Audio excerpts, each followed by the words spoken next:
Hello everybody and welcome back. This is the second in a three-part video series showing you how to make your own demo boards for the 18F4550 and how to program the 18F4550. In the first video we got a LED blinking. In this video we'll add both digital and analog input to our circuit.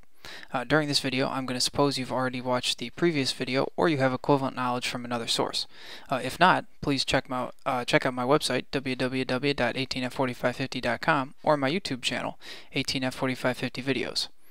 In the third video, we're going to add USB communication. But for now, let's get to our IO demo board diagram and parts list. Here we have our IO demo board diagram. And I've highlighted the changes in red here that are different from the blink demo board diagram.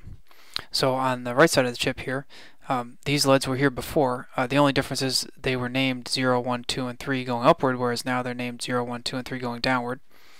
But the resistors that match each LED are the same. And then we've added 4 more LEDs here on pins 27, 28, 29, and 30, named LED 4, 5, 6, and 7 with the same value resistors to match. On the left side of the chip is where we have our inputs. Off of pin 2 now we have a 10K ohm potentiometer and a resistor to match. And then on pins 3, 4, and 5 we have 3 switches. Switch 1 is a slide switch, whereas switch 2 and 3 are tact switches. And of course each switch has a resistor to match. Other than that, smoothing cap, powers, grounds, programming connector, the circuit's the same as the blink demo board. Let's take a quick look at our parts list. So of course we have a perf board and then the 18F4550 microcontroller and then an IC socket for the microcontroller and a smoothing cap for that also. And then we have our 10K ohm potentiometer, pot 0.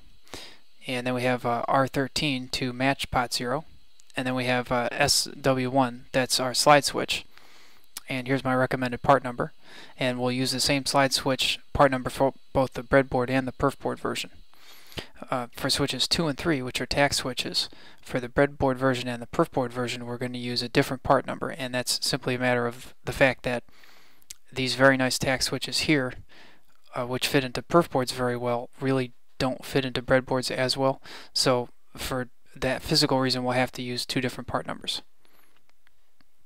And continuing on, we have 3 3K ohm resistors that match our 3 switches, and then we have our 8 LEDs and our 8 resistors and a 6-pin header so we can program the 18F4550 in circuit.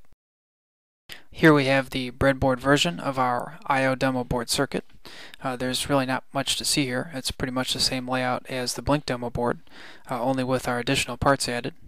We're going to find that the additional challenge for this IO demo board lies mostly in the software.